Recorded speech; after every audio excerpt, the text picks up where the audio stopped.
If you could go back in time, would you repeat the same mistakes? Or would you finally break the loop? Predestination is one of the strangest, most philosophical journeys into the nature of time.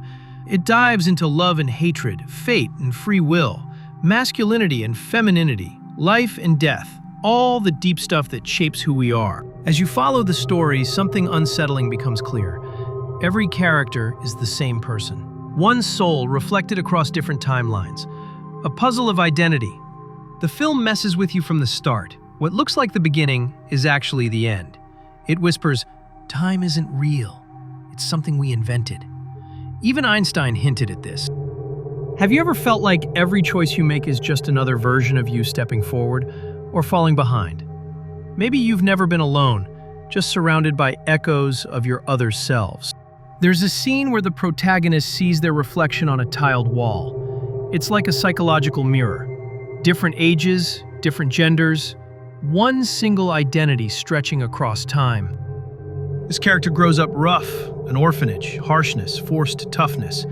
Later they fall in love, lose that love, lose their child, and eventually lose their gender too.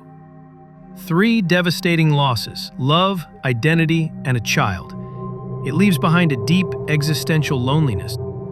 They return to the same agency and are recruited into a time travel mission. Stop a bomber before he kills hundreds. When asked, if you met the man who ruined your life, would you kill him? They say, yes, show me. But the truth hits.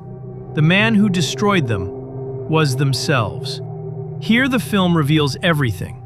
The woman, the man, the infant, the agent, the bomber, they are all one person, fractured across different points in time. Near the end, the young version confronts the older bomber version. The older self says, kill me and the cycle continues. Spare me and maybe destiny can break. But again, hatred wins. The younger self pulls the trigger and the cycle resets. We are prisoners of time, not because time is real, but because we built the cage. We obsess over the future, mourn the past, and lose ourselves in between. Every jump through time leads back to the same place, because choices born from fear and hatred always return to destruction. If the hero had chosen love instead, everything could have changed. The film also explores masculinity and femininity, not as opposites, but as a spectrum. And when you reject your true self, you become a stranger to your own existence. At one point, you ask yourself, have you ever reached a moment when everything feels out of control and the only answer seems to be destroying what destroyed you? The film turns this question back onto you. The bomber is just another broken version of the protagonist, someone who says, I kill so more people can live. A twisted paradox of life and death. And here's the film's quiet advice. If the linear view of time, past and future, traps you, then a horizontal view might save you. Be here, be now. Predestination says, and listen closely, if you don't find yourself, time will swallow you whole. So let me ask you, what part of you is still stuck in the past? Which version of yourself must you release to break the cycle? If you had one more chance today, would you choose love or hatred?